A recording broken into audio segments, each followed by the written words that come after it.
এই আপুটার কাছে আমার একটা প্রশ্ন। আপু, নারী মানুষের পৃথিবীতে সবচেয়ে আপন কে? কে আপন আপনারা একটু শুনুন।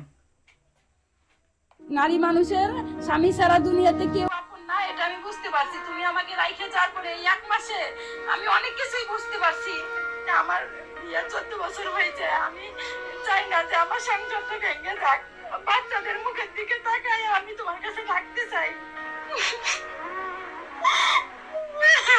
14 বছরের সংসার কেন ভেঙে যায়? কি কারণে ভেঙে যায়? আপনি নিজে একটু বলেন। 14 বছরের সংসার আপু, কি কারণে আপনার ভেঙে যাবে?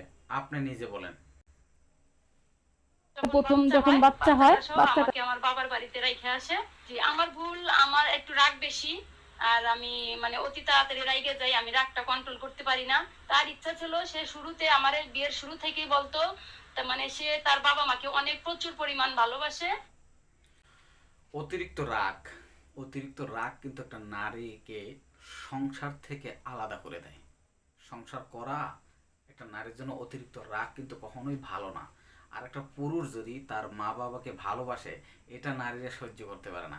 আরে ভাই, একটা সন্তানকে ছোটবেলা থেকে লালন পালন করে তার পিছনে লক্ষ লক্ষ টাকা খরচ করে কষ্ট করে মা বাবা পড়ালেখা করে শিক্ষিত করে বড় করে চাকরি করে, একটা চাকরি দেয়, যোগ্যতা অনুযায়ী চাকরি পায়। সেই সন্তানটাকে আপনি মনে করেন 2-4-5 লাখ টাকা নিয়ে উল্টা কবুল করে আপনি তাকে বিয়ে করে মা বাবার থেকে আলাদা করে দিতে চান। ঠিক আছে? সেই সন্তান কিভাবে মা বাবার থেকে আলাদা করে দেয় আপনি শান্তিতে থাকবেন?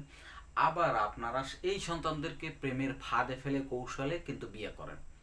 এই মেয়েটাও কিন্তু এই ছেলেটাকে প্রেমের ফাঁদে ফেলে ভালোবেসে সম্পর্ক করে বিয়ে করছে। এখন আবার বিয়ের পরে তার মা বাবা কিন্তু ওই সন্তানকে তেমন ওই মানে তার ওয়াইফ মানে যে মেয়েকে বিয়ে করছে তারা তেমন একটা পছন্দ করবে না, করে না।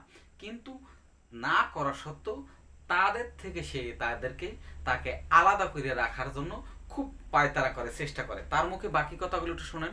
তার ইচ্ছা আর কি, মানে আমি তার বাবা মা ভাই বোন আত্মীয় স্বজন সবার সঙ্গে ভালোভাবে চলাফেরা করব এবং মানে আমার ফ্যামিলি স্বামী চাই। জি জি, আমার আমার ফ্যামিলির চাইতে তার ফ্যামিলিটাকে প্রাধান্য দেবো বেশি আর কি। সেটাই সব সময় চাইতো। কিন্তু এখন আমার ফ্যামিলিকে প্রাধান্য দেবে না, দিবে মেয়ের ফ্যামিলিকে মেয়ে প্রাধান্য। এটা কি করে হয় আপনারা বলেন? আমি একটু ছোটবেলা থেকে নার্ভাস, মানে কথা টথা কম বলি আর কি, মেলামেশা কম করি সবার সঙ্গে। প্রেম তো করতে পারছো? পরিবারের সাথে আপনার সম্পর্ক কখনোই ভালো ছিল না? নার্ভাস হইলে প্রেম কিভাবে করো? ঝগড়াঝাটি কিছুই হইতো না, কিন্তু আমি একটু কথা কম বলতাম, তাদের সঙ্গে মিশতাম কম। আমি যখন ফোন দিয়ে কথা বলি তখনই ওরা কথা বলে। কিন্তু তুই যে বললাম যে আমার শাশুড়ি প্রথমে তারা আমাদের বিয়েটা মেনে নিতে পারে না, এই সম্পর্কটা। তখন থেকে আমি তাদের মনে একটু কালো। তো আপনার তো উচিত ছিল যে আপনার ব্যবহার দিয়ে, আপনার কাজকর্ম দিয়ে আপনি আপনার শাশুড়ির মন জয় করবেন। একজন পুরুষের কিন্তু এটা খুবই যৌক্তিক চাহিদা যে আপনি তার সংসারে এসেছেন। মেয়েরা খুব মানে নিজের একটা পার্সোনালিটি নিয়ে বসে থাকে যে শ্বশুর শাশুড়ি তার সাথে উল্টো কথা বলবে, সে শ্বশুর শাশুড়িকে কথা বলবে না। তাদের ছেলেকে মানে কন্ট্রোল করে নেবে, তাদের ছেলের তা খাবে, তাদের ছেলের মানে সংসারে এসে দাম্ভিকতা দেখাবে, অহংকার দেখাবে।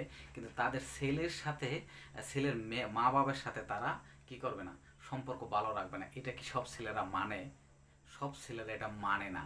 ঠিক আছে? যখন না মানে তখনই ছেলে জাতি হয়ে যায় খারাপ, নির্যাতন। ঠিক আছে? আপনি দাম্ভিকতা দেখাবেন, আপনি ছোটবেলা থেকে লাজুক। কিভাবে লাজুক? প্রেম তো ঠিকই করতে পারছেন, প্রেম করে তো বিয়ে করতে পারছেন, 3-4টা বাচ্চা হইতে পারছেন।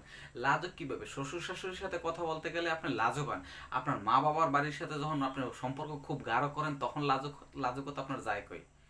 এই কারণেই ঠিক আছে আপনাদের মনে করেন যে সংসার জীবনে শান্তি আসে না। ছেলেরা কি করে, যখন অশান্তি, মা বাবাকে সম্মান না করার পরে ছেলেরা এই ধরনের মেয়েদেরকে কি করে, ডিভোর্স দিয়ে দেয়। তবে একটা কথা বলবো, উভয়ের প্রতি সম্মান রেখে, ঠিক আছে, দোনো পরিবারের সাথে সুসম্পর্ক রেখে জীবন পার করাই হচ্ছে যে আসল সংসার জীবন, আসল সুখ, আসল শান্তি। একে অপরকে ভুল বুঝবেন না। আমি যে ভিডিওটা দিছি একে ছোট করার জন্য না, তার জীবন হিস্ট্রি থেকে একটা শিক্ষা দিলাম, একটা শিক্ষা নিলাম যে দোনোজনার সম্মান করা উচিত, স্বামী স্ত্রী। এবং স্বামী স্ত্রী, শ্বশুর শাশুড়ি দোনো পক্ষকে দোনো পক্ষ সম্মান করে সারা জীবন সম্পর্কটা টিকিয়ে রাখা হচ্ছে আসল জীবন। সবাই ভালো থাকবেন, সুস্থ থাকবেন। কারো ব্যক্তিগত আঘাত দেওয়ার জন্য আমি কিন্তু ভিডিও বানাই না।